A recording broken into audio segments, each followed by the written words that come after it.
नमस्कार मित्रों, मैं हूं डॉक्टर अभिषेक कुमार और आप देख रहे हैं तेजस न्यूज़ 167। और इस समय हमें गुढ़ा गोरजी बीजेपी कार्यालय में पूर्व विधायक शुभकरण जी के ऑफिस में, और यहां पर जैसा कि हम जानते हैं कि बिहार में बीजेपी ने अपार सफलता प्राप्त की है, जिसको लेकर काफ़ी हर्षोल्लास का माहौल है। और इसको लेकर यहाँ बहुत से लोग बधाइयाँ देने के लिए एक दूसरे को आए हुए हैं। आइए शुभकरण जी से सबसे पहले बधाई लेते हैं। सर, बीजेपी ने अपार सफलता प्राप्त की। धन्यवाद आपको भी, पूरे देशवासियों को, बिहार के लोगों को, बिहार की जनता को और देश के परम श्रद्धेय प्रधानमंत्री मोदी जी को, हमारे यशस्वी मुख्यमंत्री जी को बहुत बहुत बधाई कि आज भारतीय जनता पार्टी की रीति नीति और प्रधानमंत्री जी के कुशल नेतृत्व में हम लोग बिहार में फतेह हासिल कर पाए और विकास की गंगा में उनका सहयोग करने के लिए हम लोग इस पायदान पर पहुंच पाए। इस बात के लिए मैं समस्त देशवासियों को बधाई देना चाहता हूं आपके माध्यम से। सर, बिहार में जो अपार सफलता मिली उसका मुख्य कारण क्या लग रहा है? और कांग्रेस का एक तरह से कहें तो सुपड़ा ही साफ हो गया। भारतीय जनता पार्टी के कर्मठ कार्यकर्ता की कार्यशैली, उनकी जनता के प्रति समर्पित भावना, मोदी जी के विकास का एक पहिया जो लगातार 2014 से चलता आ रहा है, घूमता आ रहा है, और नीतीश जी जो हमारी पार्टी के साथ मिलकर पिछले दशक से काम कर रहे हैं, और इन्हीं चीज़ों ने बिहार की जनता को वोट देने के लिए प्रेरित किया है। SIR भी एक महत्वपूर्ण मुद्दा है।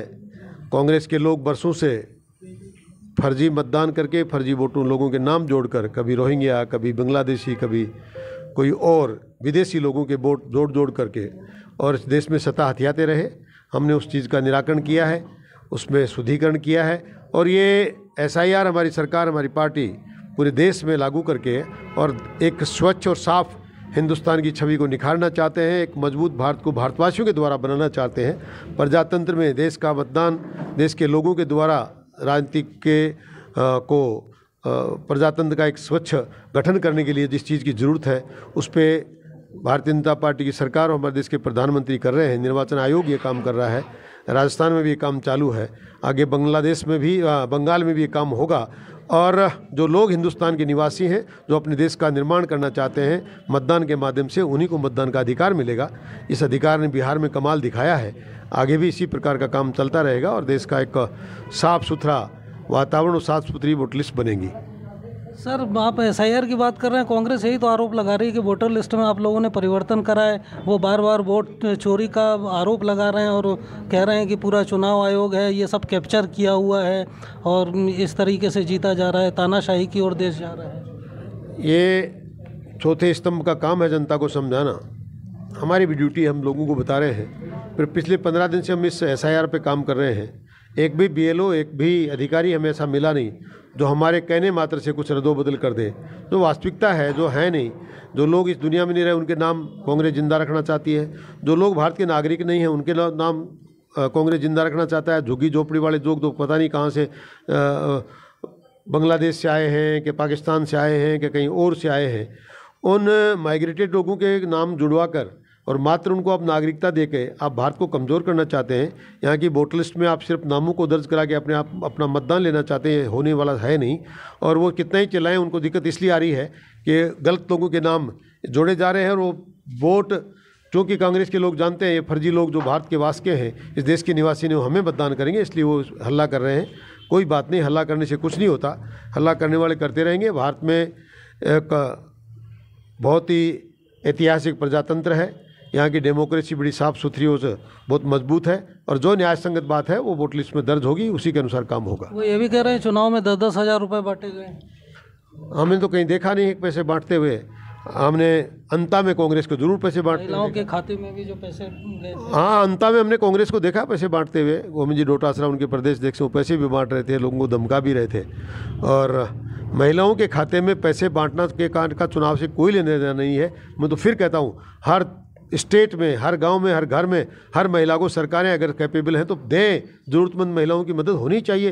भारतीय जनता पार्टी की सरकार जब से बनी है, किसान की मदद कर रही है, महिलाओं की मदद कर रही है, विधवाओं को पेंशन दे रही है, वन पेंशन बना रही है, 8वां वेतन आयोग लगा रही है। हर एक फील्ड में तो भारतीय जनता पार्टी की सरकार के प्रधानमंत्री और हमारी सरकार लगातार काम करते जा रही है। इसमें अगर ज़रूरतमंद और गरीब महिलाएं भी आती हैं तो उनको मिलना चाहिए। इस बार महिलाओं ने भी बड़ी संख्या में वोट किया। बिल्कुल, महिलाओं का मान सम्मान बढ़ा रहे हैं हम।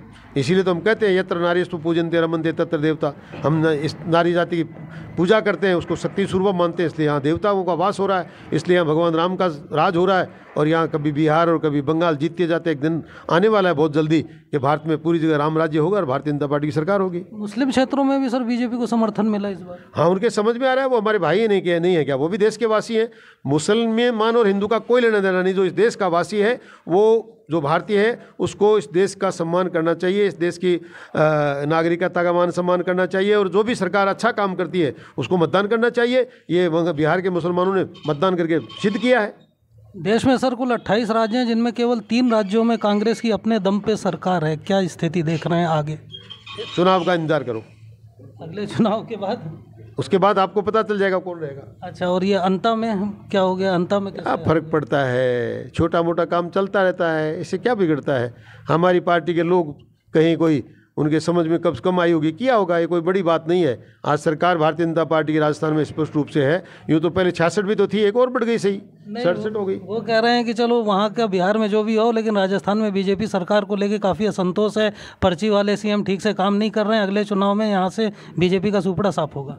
ये वक्त बताएगा, बहुत जल्दी समय आने वाला है, आपको बताएंगे। फिर भारतीय जनता पार्टी की सरकार की पुनरावृत्ति होगी और 2028 में फिर हम इससे ज़्यादा बहुमत से लौट कराएंगे। नरेश मीणा के वहाँ जाने से बीजेपी को लॉस हुआ क्या फ़र्क पड़ता है, ये कोई विषय ही नहीं है। 200 सीटों में से एक सीट कहीं इधर से उधर हुई तो आम चुनाव में भी तो होती है, अब भी होगी, कोई बड़ी बात नहीं। कांग्रेस की सरकार थी तब हमारी सीटें भी कई बार जीती थी। धन्यवाद सर। धन्यवाद। तो हमारे साथ सबसे पहले तो सूबेदार याकूब अली जी हैं। आइए इनसे पूछते हैं, सर बिहार में बीजेपी ने अपार सफलता प्राप्त की, क्या कहेंगे? ये तो जनता जनार्दन का आशीर्वाद है बीजेपी सरकार का, क्योंकि पिछले 12 साल से ये कार्यकाल देख रही हैं मोदी जी का। तो मोदी जी के कार्यकाल से खुश होकर के देश का आम नागरिक, तो वो तो अपना आशीर्वाद दे रहा है पार्टी को। ये कहा जाता है कि बीजेपी में मुस्लिम जो हैं वो ज़्यादा वोट नहीं करते। नहीं, मुस्लिम वोट नहीं करते या करते हैं वो बात तो एक अलग मैटर है, लेकिन अब वो ज़माना गया कि जब वो सोचते थे कि मुस्लिम वोट नहीं करते हैं। क्योंकि अभी जब से मोदी जी ने अपना कार्यकाल शुरू किया है, तब से लेकर के उनकी, मोदी जी की ऐसी भावना नहीं है। वो बोलते हैं कि मुस्लिम समाज के अंदर भी एक हाथ में कुरान और एक हाथ में कंप्यूटर होना चाहिए। तो लोग इसके प्रति जागरूक हुए हैं और उन्होंने अपना जो मानस है वो चेंज किया है। मोदी जी मुस्लिम वर्ग का भी विकास कर रहे हैं। बिल्कुल, मोदी जी की जो योजना, उसमें तो कहीं किसी ऐसी योजना ही नहीं है जिसमें ये लिखा है कि पर्टिकुलरली हिंदू को ही मिलेगी। वो तो करें देश का आम नागरिक जो भी उसका हकदार है उसको मिलना चाहिए। उनका मोटो यही है कि देश के आम नागरिक को मिलना चाहिए। तो हमारे साथ हैं बीजेपी के जिला प्रवक्ता पवन शर्मा जी। सर क्या कहेंगे पहले बिहार चुनाव के बारे में? चलिए बिहार चुनाव के बारे में पहले बताइए, अंता पे फिर आते हैं। देखिए, बिहार में जो चुनाव हुआ है उसके लिए बिहार वासियों को कि उन्होंने 20 साल पहले जो जंगल राज था उसको याद रखा, और जब वो जंगल राज याद करते हैं तो अपने आप लोगों में एक भाव प्रकट होता है कि यार हम हमारे वोट से फिर से वो जंगल राज क्यों लाएं। तो जंगल राज से छुटकारा पाने के लिए और नीतीश कुमार जी के 20 साल के सुशासन के लिए और नरेंद्र मोदी जी के कार्यशैली पर आज देश में जिस तरह से नरेंद्र मोदी जी आने के बाद में काम हुए हैं, जिस तरह से देश का मान सम्मान बढ़ा है। आपको याद होगा 2000 तो वोट चोर कह रहे हैं, वोट चोर कह रहे हैं, कभी चौकीदार चोर कह रहे हैं। अब आप देखिए, जिस पार्टी ने इतने साल तक देश पर राज किया हो, उस पार्टी के पास इस सरकार के खिलाफ बोलने के लिए एक भी मुद्दा नहीं है, इसलिए वो क्या कहते हैं, वोट चोर है। जनता ने नकारात्मक पॉलिटिक्स को नकार दिया क्या? एक तरफ से गाली गलौज चल रही थी, दूसरी तरफ विकास की बातें हो रही थी, जंगल राज खत्म करने की बातें हो रही थी। स्वाभाविक है, स्वाभाविक है भाई। जब जनता को लग रहा है कि एक सरकार विकास कर रही है, हर योजना हर व्यक्ति को देख के दे रही है, गरीब को, किसान को, व्यापारी को, सबको देख के जो योजनाएं बना रही हैं, और एक तरफ सिर्फ नकारात्मक बातें कर रहे हैं, तो स्वाभाविक रूप से जनता जो विकास करेगा उसके साथ जाएगी। अंता में क्यों हारे? अंता में क्यों हारे? अब आप तो ये कह रहे हो इतनी बड़ी जीत के बाद नहीं वो नहीं, अपन अपनी राजस्थान की बात कर रहे हैं। कांग्रेस का ये कहना है कि राजस्थान सरकार के लिए काफ़ी असंतोष है, पर्ची वाली सरकार ज़्यादा नहीं चलेगी। देखिए, इससे पहले भी हमने देखा है, कांग्रेस का जब यहाँ शासन था उस समय भी भारतीय जनता पार्टी की सीटें आते हुए हमने देखी है। भारतीय जनता पार्टी के समय में कांग्रेस की सीटें भी हमने आती हुई देखी हैं। एक सीट अंता की ये निर्णय नहीं कर सकती कि राजस्थान की जनता ने जो अभी 21 महीने पहले, 2 साल पहले जो निर्णय किया था भारतीय जनता पार्टी के पक्ष में, वो एक सीट ये निर्णय नहीं कर सकती कि वो निर्णय गलत था। नरेश मीणा और राजेंद्र गुढ़ा का फैक्टर कितना असर किया उसमें, क्या लगता है? नहीं, कोई क्या पूछ रहे हो आप भी? इनका फैक्टर क्या असर करना है? कोई असर नहीं। उसकी वजह से बीजेपी की वोट टूटेगा? नहीं, ऐसा नहीं, हम नहीं मानते। भारतीय जनता पार्टी सक्षम पार्टी है। भारतीय जनता पार्टी के किसी के सहारों की जरूरत नहीं है, और भारतीय जनता पार्टी किसी व्यक्ति विशेष के कारण कमजोर होने वाली पार्टी नहीं है। हम इसको ऐसा नहीं मानते। नरेश मीणा कोई फैक्टर नहीं था। तीसरे नंबर पे रहे। हाँ, तीसरे नंबर पे रहे, ठीक है। वोट भी बहुत ज़्यादा लिए हैं। हाँ, वोट भी लिए, ठीक है। राजेंद्र गुढ़ा ने भी धुआंधार प्रचार। हाँ, उन्होंने अच्छी डमडमी बजाई वहाँ, बिल्कुल डमडमी अच्छी बजाई उन्होंने। लोगों को बेवकूफ़ बनाया, लोगों को गुमराह किया। लोग आए, उस गुमराह के चक्कर में आए, कुछ जातिवाद के चक्कर में आए। लेकिन मैं इसको कोई विशेष नहीं मानता हूँ। भारतीय जनता पार्टी की एक सीट चली गई और उधर हमने बिहार में इतिहास रच दिया, तो उसके सामने हम क्या समझते हैं एक सीट के बारे में? मुझे नहीं लगा है। नेक्स्ट टारगेट बंगाल, कोई शक नहीं, नेक्स्ट टारगेट बंगाल है। और बंगाल में भी मैं आज आपको बताने वाला हूँ। आप याद रखना, आज जो स्थिति बिहार में हुई है, यही स्थिति हम बंगाल में करके दिखाने वाले हैं, क्योंकि आम जन में भारतीय जनता पार्टी ने। बंगाल में मामला इतना आसान नहीं है। आप विपक्ष में हैं, 10,000 रुपये नहीं दे पाएंगे। बिल्कुल। आप बिहार में भी, ये बिहार के लिए भी आप कह रहे थे कि बिहार में इतना आसान नहीं है। बिहार में सरकारी, चलो नीतीश, नहीं, नीतीश कुमार की थी। लोग कह रहे थे साहब 20 साल से नीतीश की सरकार चल रही है, बिहार में वापस आना संभव नहीं है, एंटी इनकम्बेंसी है, बहुत सी बातें कर रहे थे। और यही बातें बंगाल के विषय में लागू होती है। धन्यवाद सर। और हमारे साथ में हैं भोजराज जी, गुढ़ागोरजी से सामाजिक कार्यकर्ता। सर, क्या कहेंगे बिहार विजय के बारे में? देखिए, जो बिहार की विजय हुई है उसके पीछे वहाँ की जो जनता है ना, उन्होंने पूर्व जो आरजेडी सरकार है, कांग्रेस सरकार है, उसके टाइम में उन्होंने वहाँ पे जंगल राज देखा हुआ था। 5 बजे बाज़ार बंद हो जाते थे। तो जो विपक्षी पार्टियाँ, उनका आज तक लोगों में खौफ है। आम जनता परेशान थी, तो उन्होंने सुशासन के लिए वोट किया है। उस जंगल राज के खिलाफ वोट करके इन्होंने मोदी जी पे विश्वास किया है, नीतीश कुमार की सरकार पे विश्वास किया है। तो जनता वहाँ की बिहार की है, वो समझदार है, पढ़े लिखे। कहा यह जा रहा है ना कि राजस्थान में सरकार के प्रति असंतोष है, और अंता चुनाव के बाद जो कांग्रेसी हैं वो काफ़ी उत्साहित हैं। वो कह रहे हैं कि यहाँ अगली बार सुपड़ा साफ कर देंगे बीजेपी का। देखिए, राजस्थान में वर्तमान में अगर देखा जाए तो ये जो दुष्प्रचार है, ये तो विपक्ष कर रहा है, कांग्रेस का काम है। जबकि अगर देखा जाए ना, तो राजस्थान में वर्तमान में जो काम हो रहे हैं वो आम लोगों के काम हो रहे हैं, धरातल पे काम हो रहे हैं। तो हमारे साथ में है राकेश जी। सर, बिहार में जीत पर क्या कहेंगे? बिहार की जनता ने पूरे देश को ये आदेश दे दिया कि जो सरकारें काम करेगी और जो धरातल पर काम आएगी, आम जन में जिस सरकार का विश्वास होगा उसी की विजय होगी।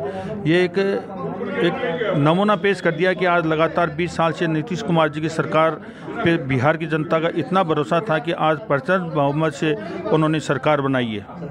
और ये एक पूरे देश में संदेश है, और बिहार की जनता को इसके लिए हमारी तरफ से बहुत बहुत बधाई भी हो। अंत में क्यों?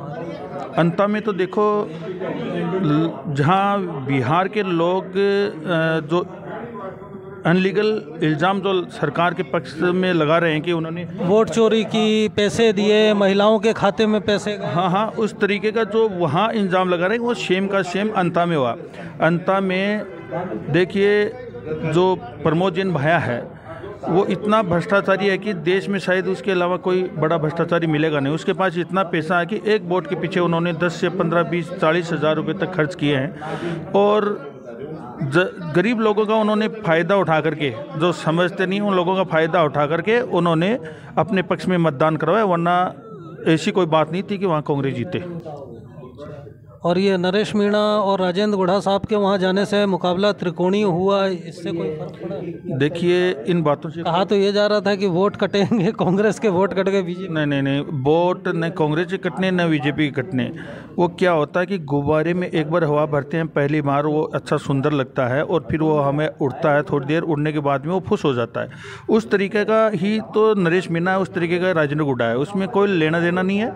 और वो इतना दम लगाया उन्होंने चुनाव में, राजेंद्र गुढ़ा ने, नरेश मीणा ने, और अन्यों ने जो मिलकर के नरेश मीणा के पक्ष में शायद आगे आने वाले टाइम में लगेगा नहीं। और उनका, मैं ये मानता हूँ राजेंद्र गुढ़ा और नरेश मीणा का ये अंतिम अभियान है इस तरीके का आगे। 2 साल में नरेश मीणा ये तीसरा चुनाव है, तो जीत की तो कहीं उम्मीद थी नहीं, तो लेकिन टक्कर तो बड़ी मजबूत लग रही। नहीं, टक्कर होना न होना कोई मतलब नहीं। टक्कर तीसरे नंबर वाले को टक्कर नहीं कहते हैं। जो तीसरे नंबर पे रहता है, एक बोर्ड से आता है उसकी भी हार होती है, लाख से आता है उसकी भी हार होती है, वो तीसरे नंबर पे उसकी क्या ही टक्कर मानते हैं हम। टक्कर तो दूसरे नंबर वाले से होती है। और हमारे साथ में शिक्षक जगदीश जी, सर इस जीत को किस रूप में देख रहे हैं? मैं इस जीत को, बिहार की जीत को, वहाँ का जो लगभग 20 वर्षों का नीतीश जी के नेतृत्व में जो प्रशासन रहा है, सुशासन रहा है, भ्रष्टाचार विरोधी उनकी जो नीतियाँ रही है, इसके साथ साथ वर्तमान समय में मोदी जी के साथ में जो कोलिशन है उसको देता हूँ। जनता ने मोदी जी और नीतीश जी की कही हुई सारी बातों पे विश्वास किया है। विरोधी चाहे उनके लिए कुछ भी कहें, विरोध की तरफ से बहुत गाली गलौज वगैरह चलती रहे, उनके पास कहा गया कि कुछ विजन नहीं था। देखो, विरोधी हैं, भारत का दुर्भाग्य है वर्तमान में भारतीय राजनीति का कि इस प्रकार की पार्टी विपक्ष में है कि उस पार्टी के जो कर्ता धर्ता हैं शायद उनके खुद के कोई विचार नहीं हैं। वो लोगों के कही हुई बातों पे, अफवाहों पे, विशेष रूप से विदेशी मीडिया जो भारत के विरोध में गलत बातें कहता है, उनके कहे हुए जो प्रवचन है वो भारत में देते हैं और उनका खुद का कोई विचार नहीं है, उनका कोई विजन भी नहीं था। और उन्होंने जनता को जो 25 लाख नौकरियां और इस प्रकार के जो वादे किए, तो जनता को पता है कि ये उन्होंने पहले जो मुख्यमंत्री तो हर घर से नौकरी बोल रहे थे, हर घर से लगभग 25 लाख नौकरियों की उन्होंने बात की है तेजस्वी जी। जबकि तेजस्वी जी के जो मित्र मंडली थी वो सोशल मीडिया पे कह रही थी कि भाई साहब आ जाए फिर देख लेंगे सबको।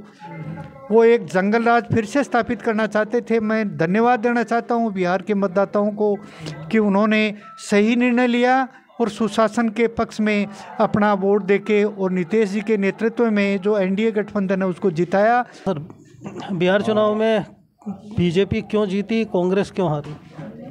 देखिए, मैं गंगाधर महिला रानिया बोर्ड की पंचायत है और वैसे थोड़ा सा और बता दूँ, सुबुगनी चौधरी का मुझसे भाई हूँ। तो बिहार के का जो चुनाव परिणाम आया है उससे ये सिद्ध होता है कि बिहार की जनता राष्ट्र को सर्वोपरि मान करके भारतीय जनता पार्टी में विश्वास किया है, एनडीए में विश्वास किया है और वहाँ के कार्यकलाप नीतीश जी पर भी विश्वास किया है। और जो ये विपक्ष वाले थे महागठबंधन, इन्होंने लोगों को गुमराह किया हर समय। इन्होंने ऐसी घोषणाएं की हैं लोगों को लुभाने के लिए, लेकिन लोग समझ गए कि ये बेवकूफ़ बना करके ये जंगल राज वापस लाएंगे। बिल्कुल शांति है बिहार में, अब विकास हो रहे हैं। मोदी जी के नेतृत्व में ये देश आगे बढ़ रहा है। मोदी जी राष्ट्र को सर्वोपरि मान रहे हैं, परिवार को सर्वोपरि नहीं मान रहे हैं। कांग्रेस हमेशा इस परिवार को आगे लेकर के चल रही है, इससे जनता समझने लगी है। और ये क्या कहते हैं कांग्रेस वाले या ये विपक्ष वाले, महागठबंधन वाले, जब हारते हैं तो कहते हैं ये वोट चोर है, धांधली हुई है। और अब भी कह रहे हैं, शायद आपको पता होगा, अब भी कह रहे हैं। और जब ये जीत जाते हैं तब बोलते नहीं, जनता